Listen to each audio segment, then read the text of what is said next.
Le pape a accueilli la requête formulée par Monseigneur Bernard Felet au nom des 3 autres évêques de la Fraternité sacerdotale Saint-Pie X, Monseigneur Bernard Tissier de Malray, Monseigneur Richard Williamson et Monseigneur Alfonso de Galarreta, de lever l'excommunication qu'ils avaient encourue il y a 20 ans, rapporte un communiqué du bureau de presse du Saint-Siège. C'est à cause des consécrations épiscopales conférées le 30 juin 1988 par Monseigneur Marcel Lefebvre sans mandat pontifical que les 4 évêques mentionnés avaient encouru l'excommunication Latae Satancier, prononcée formellement par la Congrégation pour les évêques le 1er juillet 1988.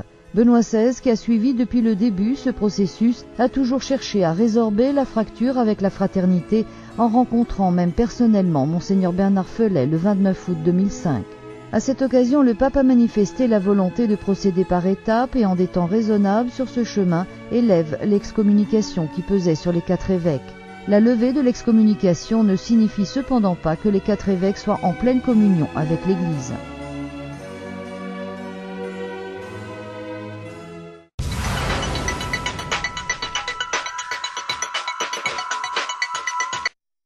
Se convertir, c'est se confier à la puissance du pardon de Jésus en se laissant prendre par la main pour pouvoir sortir des sables mouvants de l'orgueil et du péché, du mensonge et de la tristesse, de l'égoïsme et de toute fausse sécurité pour connaître et vivre la richesse de son amour. C'est en ces termes que Benoît XVI a comparé hier à l'Angélus notre conversion à celle de l'apôtre Paul, célébrée par l'Église en ce dimanche 25 janvier. Pour Benoît XVI, l'expérience de Paul née de sa rencontre avec le Christ ressuscité sur la route de Damas peut être le modèle de toute conversion chrétienne authentique. Se convertir, c'est aussi, pour chacun de nous, croire que Jésus s'est livré pour nous en mourant sur la croix et une fois ressuscité, il vit avec nous et en nous. Benoît XVI a par ailleurs évoqué la célébration ce dimanche de la Journée mondiale des malades de la lèpre, se réjouissant que les Nations unies aient récemment appelé les États à protéger les malades et leurs familles. Puis le pape est revenu sur son message pour la Journée mondiale des communications sociales, rappelant que la sage utilisation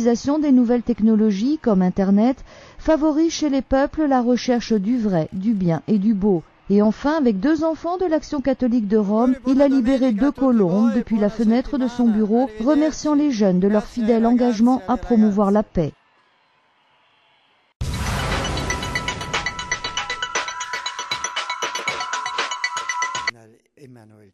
Les chrétiens qui habitent l'Irak depuis toujours en sont pleinement citoyens avec les droits et les devoirs de tous, sans distinction de religion.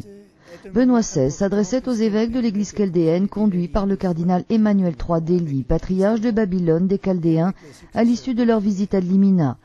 Le pape a évoqué les grandes souffrances endurées par l'Église irakienne et a souligné la contribution qu'elle n'a cessé d'apporter au développement humain, social et spirituel du pays.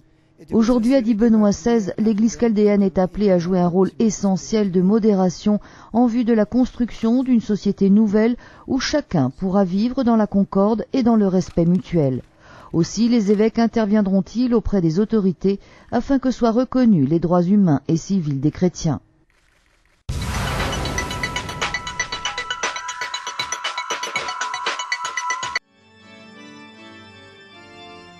L'unité que Dieu donne à son Église est un ferment de fraternité également sur le plan social, dans les rapports entre les nations et pour toute la famille humaine. Le pape l'a rappelé lors des vêpres célébrées en la fête de la conversion de Saint Paul, qui ont clôturé la semaine de prière pour l'unité des chrétiens. Au cours de la cérémonie, en la basilique Saint-Paul hors les murs, en présence de nombreux représentants d'autres églises et communautés ecclésiales, Benoît XVI a expliqué que Dieu promet à son peuple une unité nouvelle qui se veut signe et instrument de réconciliation et de paix pour toutes les nations, également sur le plan historique. En regardant vers la pleine unité, le dialogue écuménique doit se poursuivre et mettre en valeur ce qui a été acquis jusqu'ici et trouver de nouvelles voies pour poursuivre, dans le contexte actuel, les relations entre les églises et les communautés ecclésiales. L'unité, a ajouté Benoît XVI, exige la conversion qui est un don du Christ ressuscité. Et c'est la résurrection du Christ annoncée par saint Paul qui élargit l'unité.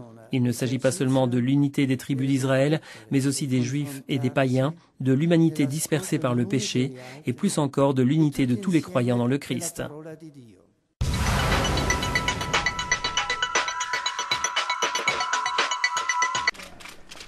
Le pape réaffirme le caractère intangible de toute vie humaine. Benoît XVI, qui recevait le nouvel ambassadeur de France, M. Stanislas Lefebvre de Laboulaye, venu lui présenter ses lettres de créance, a souligné que l'année qui vient verra se dérouler en France un grand débat relatif à la bioéthique et, dans ce domaine, l'Église réaffirme sa position en faveur de la vie humaine. Pour ce qui est de la situation économique et sociale, le pape a salué toutes les mesures du gouvernement visant à favoriser la solidarité et la cohésion entre tous les secteurs de la société. La crise globale que nous vivons est une occasion de mettre en place de nouveaux mécanismes financiers en vue d'une économie à la mesure de l'homme.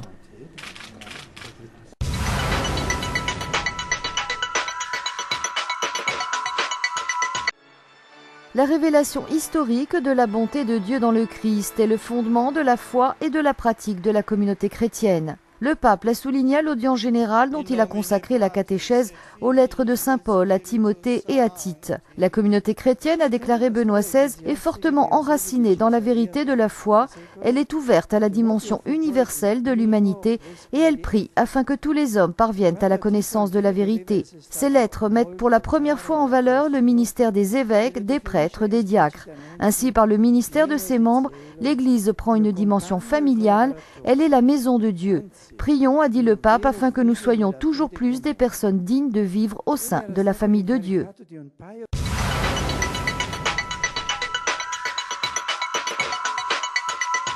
Nell'omelia pronunciata in occasione della solenne inaugurazione del mio pontificato. À l'homélie que j'ai prononcée le jour de l'inauguration solennelle de mon pontificat, j'affirmais que l'appel à l'unité est la tâche explicite du pasteur. Commentant les paroles de l'Évangile dans le récit de la pêche miraculeuse, les poissons étaient très nombreux et pourtant les filets ne se sont pas déchirés, j'ajoutais: hélas, voudrions-nous dire désolé, Seigneur bien-aimé, les filets se sont maintenant déchirés. Et j'ajoutais: mais non, ne soyons pas tristes, réjouissons-nous de ta promesse qui ne déçoit pas et mettons tout en œuvre afin de parcourir le chemin vers cette unité que tu as promise.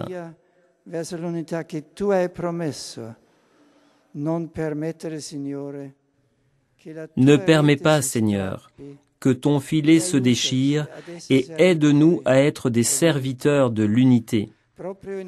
C'est précisément pour accomplir ce service de l'unité, caractéristique de mon ministère de successeur de Pierre, que j'ai décidé, il y a quelques jours, de lever l'excommunication à laquelle avaient encouru les 4 évêques ordonnés en 1988 par Monseigneur Lefebvre, sans mandat pontifical.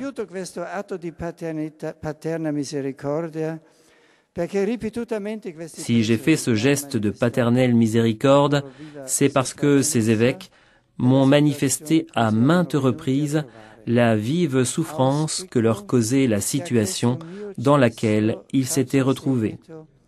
J'espère que mon geste sera suivi de leur volonté d'accomplir les autres pas nécessaires pour aboutir à la pleine communion avec l'Église, témoignant ainsi leur vraie fidélité et leur reconnaissance du magistère et de l'autorité du pape, ainsi que du Concile Vatican II.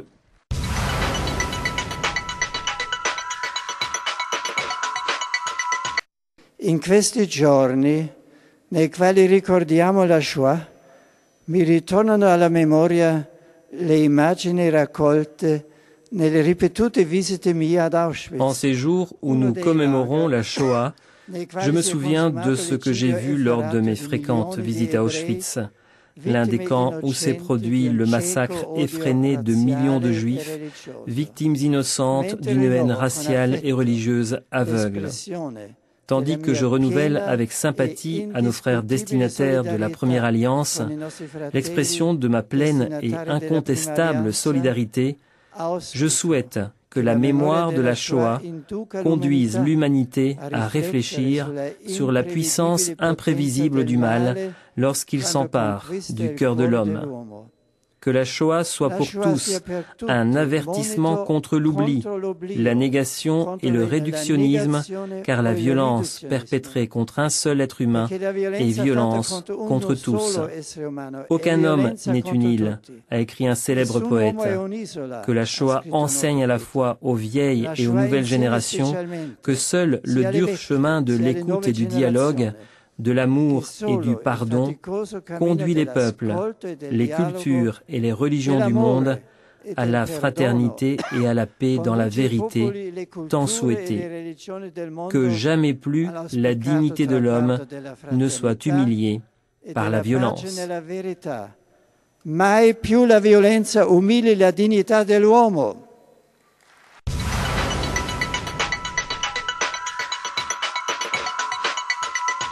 L'actualité vue de Rome, ce sont ici comme ailleurs les réactions après l'annonce faite il y a une semaine de la levée d'excommunication des 4 évêques traditionalistes de la fraternité Saint-Pie X.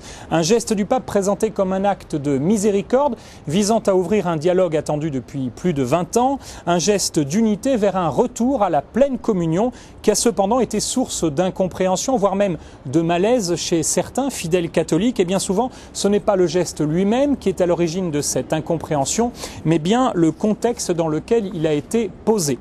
Ainsi, tout d'abord, la levée des excommunications ne semblait être liée à aucune condition posée aux évêques revenant dans le giron de l'Église. L'absence de mention de la nécessaire acceptation de leur part du Concile Vatican II a surpris plus d'un fidèle, tout autant que les réserves émises par les responsables de la fraternité Saint-Pie X immédiatement après la levée de cette excommunication, les réserves quant au dernier concile. Par ailleurs, un terrible concours de circonstances a empoisonné ce geste du pape. Le décret de levée des excommunications était en effet secrètement signé le 21 janvier au Vatican. Il a ensuite été immédiatement remis en main propre aux intéressés, aux 4 évêques. Et puis le soir même, la télévision suédoise diffusait une interview de l'un des 4 prélats, le britannique Monseigneur Richard Williamson, dans laquelle il niait l'existence des chambres à gaz. Enfin, la façon dont le Saint-Siège a géré sa communication demeure aussi en question, tout autant que l'obstination de certains médias qui ont systématiquement associé le geste du pape aux propos de l'évêque négationniste, semant ainsi le trouble chez la plus grande partie des fidèles. Benoît XVI, alors à l'audience générale de ce mercredi, a dû intervenir avec force personnellement, avec des propos sans ambiguïté aucune. Une nouvelle fois, il a évoqué le drame de la Shoah et a dénoncé tout négationnisme. Il a aussi justifié son acte de miséricorde paternelle, c'est comme ça qu'il l'a présenté, à l'égard des 4 évêques lefévristes, en assurant que ceux-ci devraient reconnaître le magistère et l'autorité du pape et du Concile Vatican II. Espérons que de toutes parts, il sera entendu. Je vous dis à la semaine prochaine.